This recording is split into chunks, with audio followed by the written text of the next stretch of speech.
ஈஸ்வரி கேக்குறாங்க வெள்ளத்தாய் கிட்ட, உண்மைய சொல்லுங்க. நேத்து சேது தமிழ் கூட ஆஸ்பத்திரி போறேன்னு சொல்லிட்டு எங்க போனீங்க? சொல்லுங்க அத்த. இதுக்கு மேல எங்க கிட்ட நீங்க நடிக்க முடியாத அத்த, சொல்லுங்க.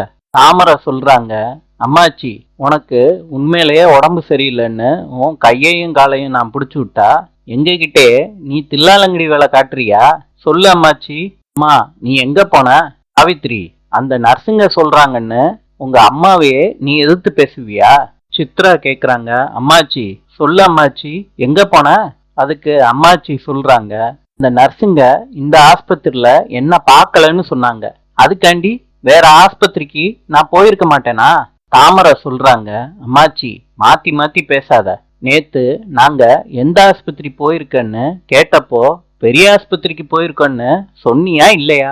நம்ம ஊர்லயே இருக்க ஆஸ்பத்திரியில இந்த ஆஸ்பத்திரி தான் ரொம்ப பெருசு. நம்ம வழக்கமா வர்ற ஆஸ்பத்திரியும் இதுதான். அப்பனா அம்மாச்சி நீங்க தானே வந்திருக்கணும். அதான் தாமரை இல்ல. அந்த நர்ஸுங்க என்னடி நான் ஆஸ்பத்திரிக்கு வரலன்னு சொல்றது? நானே சொல்றேன்டி, இந்த ஆஸ்பத்திரிக்கு நான் வரவே இல்ல. சித்ரா கேக்குறாங்க, நேத்து ஆஸ்பத்திரிக்கு வராம எங்க அம்மாச்சி போன? சொல்லு. இல்லத்தாய் சொல்றாங்க, என்னடி குறுக்கு விசாரணை எல்லாம் பண்றீங்க? இந்த ஆஸ்பத்திரிக்கு வரலன்னு சொல்றேன், ஆனா எந்த ஆஸ்பத்திரிக்கும் போகலன்னு சொன்னேனா அதுக்காண்டி குறுக்கு விசாரணை பண்ணுவீங்களா? என்ன அம்மாச்சி இப்படி குழப்புறீங்க? இந்த ஆஸ்பத்திரி தானே நம்ம வழக்கமா வர்ற ஆஸ்பத்திரி. ஆமர, வழக்கமா இந்த ஆஸ்பத்திரிக்கு தான் வருவோம், ஆனா இது அண்ணா நகர் பிரான்ச். நேத்து நானும் சேதுவும் போனது எல்லீஸ் நகர் பிரான்ச். என்னம்மா சொல்ற? எல்லீஸ் நகர் பிரான்ச்சா? ஆமாடி, நேத்து அங்கதான் போனோம். அப்பனா எல்லீஸ் நகர் போய் என்னடி சொல்ற? சாவித்ரி, என்னையவே நீ விசாரிப்பியா? என்னம்மா கூட ஒரு நாள் வந்துட்டு என்னைய குற்றவாளி மாதிரி எல்லாரும் விசாரிக்கிறீங்க? இதெல்லாம் ராஜாங்கத்துக்கிட்ட சொன்னா என்ன நடக்கும்னு தெரியும்ல? சாவித்ரி, நீ யாருக்கிட்ட வேணாலும் விசாரிச்சுக்க, என்னைய யாராலையும் ஒன்னும் செய்ய முடியாது. அம்மா நர்ஸு, இங்க வாமா. வந்துட்டியாமா? கையில இருக்கத எடுத்து விடு, பின்னாடி ஒட்டி இருக்கத எடுத்து விடு. நேரம் ஆயிடுச்சுமா, நாங்க கிளம்பணும். பாட்டி நேரா உட்காருங்க. வெள்ளத்தாயி பெருசா வந்துட்டாங்கன்னு சொல்லிட்டு நடக்கிறாங்க. என்னையவே இதுக கேள்வி கேக்குதுக. ஈஸ்வரி மனசுக்குள்ள நினைக்கிறாங்க, ஏதோ ஒரு விஷயம் நடந்திருக்கு, என்னன்னு தான் தெரியல. எல்லாரும் ஆஸ்பத்திரியில இருந்து வீட்டுக்கு வந்துடுறாங்க. சித்ரா சொல்றாங்க, நம்ம தான் தேவையில்லாம அப்பத்தாவ சந்தேகப்பட்டிருக்கோம். டாக்டரு வந்து டெய்லி செக்அப் பண்ணிட்டு போ சொல்லியிருக்காங்க போல இருக்கு. அப்பத்தாவுக்கு பிரஷர். தாமரை சொல்றாங்க, இதேதான் நான் சொல்லணும்னு நினைச்சேன், தேவையில்லாம அம்மாச்சிய சந்தேகப்பட்டுட்டோம். என் மேல பாசம் இருந்துச்சுன்னா கூட வாங்கன்னு கைய பிடிச்சு விடு, காலை பிடிச்சு விடுன்னு நம்ம பெண்ட வாங்கிருச்சு. சித்ரா சொல்றாங்க, அம்மா நாளைக்கும் அப்பத்தா பாசம் இருந்தா என் கூட வாங்கன்னு கூப்பிட்டுச்சுன்னா நான் டென்ஷன் ஆயிருவேம்மா.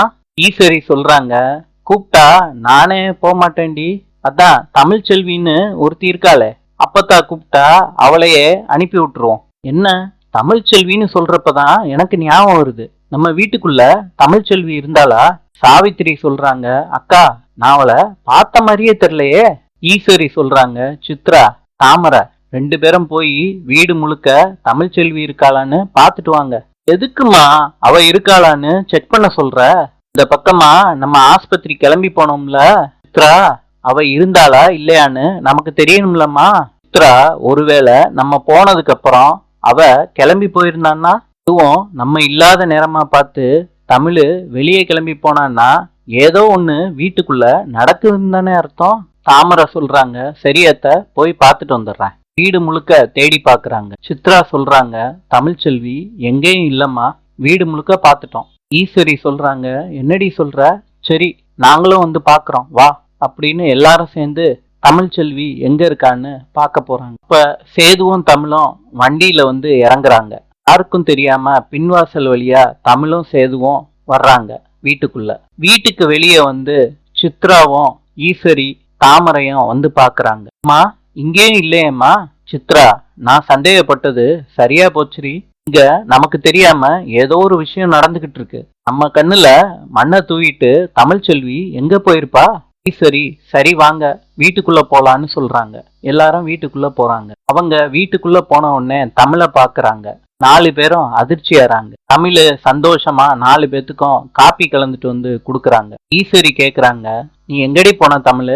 தமிழ் சொல்றாங்க, நான் எங்கேயும் போல, உங்களுக்காண்டி தான் காஃபி போட்டு எடுத்துட்டு வந்திருக்கேன். தாமரை சொல்றாங்க, தமிழு நீ பொய் சொல்லாத, நாங்க கிச்சன்ல பாக்குறப்ப நீ இல்ல, உண்மைய சொல்லு தமிழு, நீ எங்க போயிருந்த?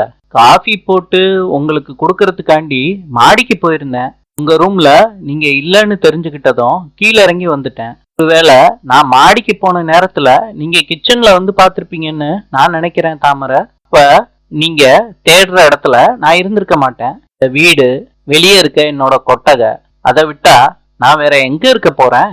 வாங்க, காப்பி எடுத்துக்கோங்க. 4 பேரும் காப்பி எடுத்துக்கிறாங்க. சாவித்திரியும் ஈஸ்வரியும் அவங்களோட 2 பிள்ளைங்களையும் திட்டுறாங்க. போஸ் வெளியே நிக்கிறப்ப அவங்க தங்கச்சி சித்ரா மட்டன் சுக்காவை கொண்டு வந்து கொடுக்குறாங்க. போஸ் வேண்டான்னு சொல்றாரு. அதுக்கு சித்ரா சொல்றாங்க, எதுக்குடா வேண்டான்னு சொல்ற, உனக்கு தான் ரொம்ப பிடிக்குமே, எதுக்கு எப்ப பாரு ஒருன்னே இருக்க? ஈஸ்வரி கேக்குறாங்க, 2-3 நாளா என்கிட்டயே சரியா பேச மாட்டேறிய போஸ், என்னாச்சு உனக்கு? போஸ் நடந்ததெல்லாம் நினைச்சு பாக்குறாங்க. அம்மா கிட்ட சொல்லணும்னு தோணுது, ஆனா அசிங்கமாயி போயிருமேன்னு போஸ் வண்டியில கிளம்பி போறாரு. ஈஸ்வரி போஸ் போஸ்ன்னு கூப்பிட்டுக்கிட்டே இருக்காங்க. கண்டுக்காம அவர் வாட்டுக்கு போறாரு. காலையில விடிஞ்சதுமே வெள்ளத்தாயும் சேதுவும் கார்ல தமிழை கூட்டிட்டு எக்ஸாம் சென்டருக்கு போறாங்க. தமிழையும் இறக்கி விட்டுறாங்க. சேது கிட்ட வெள்ளத்தாய் சொல்றாங்க, நேத்து நம்ம போன ஆஸ்பத்திரிக்கு வண்டியை விடுறா. சேது கேக்குறாரு, ஆஸ்பத்திரிக்கா? எதுக்கு?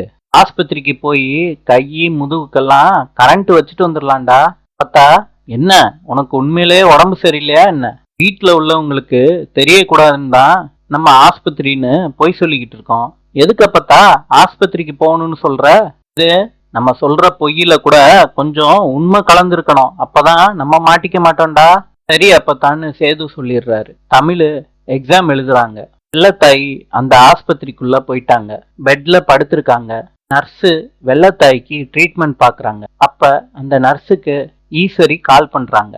கால் வந்திருக்குன்னு அந்த நர்ஸு தனியா போய் பேசுறாங்க. நர்ஸு சொல்லுங்க மேடம்னு கேக்குறாங்க. ஈஸ்வரி சொல்றாங்க, நேத்து எங்க கூட வந்த கிழவி ஆஸ்பத்திரி வந்திருக்கான்னு கேக்குறாங்க. வந்திருக்காங்க, அவங்க ட்ரீட்மெண்ட் எடுத்துக்கிட்டு இருக்காங்க. அவங்க கூட வேற யாரு வந்திருக்கா? அவங்க கூட பேரன் தான் கூட வந்திருக்காரு. நர்ஸு, என்ன சொல்றீங்க? பேரன் வந்திருக்கான்னா பேரனோட ஒய்ஃபும் வந்திருக்கணுமே, அவ வரலையா என்ன? இந்த நர்ஸு மனசுக்குள்ள நினைக்கிறாங்க, எதுக்கு இவங்க கேட்கறதுக்கெல்லாம் வரலன்னு சொல்லிக்கிட்டு ஆமான்னு தலையாட்டிடுவோம். ஆமா மேடம், அவங்களும் வந்திருக்காங்க. சரி மனசுக்குள்ள நினைக்கிறாங்க, அப்பனா ஆஸ்பத்திரிக்கு தான் போயிருக்காங்க. சரிம்மா, நன்றி, நான் வச்சிடுறேன் அப்படின்னு ஈஸ்வரி போனை வச்சிடுறாங்க. தமிழ் எக்ஸாம் எழுதி முடிக்கிறாங்க. ஆன்சர் ஷீட்டை டீச்சர் கிட்ட கொடுக்குறாங்க. வீட்டுக்கு போயிடுறாங்க. வீட்டுல இருந்தே படிக்கிறாங்க. மறுநாள் திருப்பியும் சேதுவும் வெள்ளத்தாயும் தமிழ எக்ஸாம் சென்டருக்கு டிராப் பண்றாங்க. தமிழ் சொல்றாங்க, ரொம்ப நன்றி பாட்டி, இவ்வளவு நாள் எக்ஸாம் சென்டருக்கு கூட்டிட்டு வந்ததுக்கு.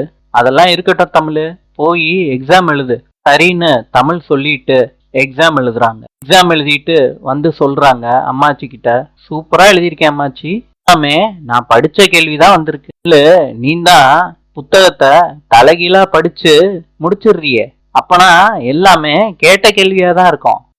போலாமா? போவண்டா.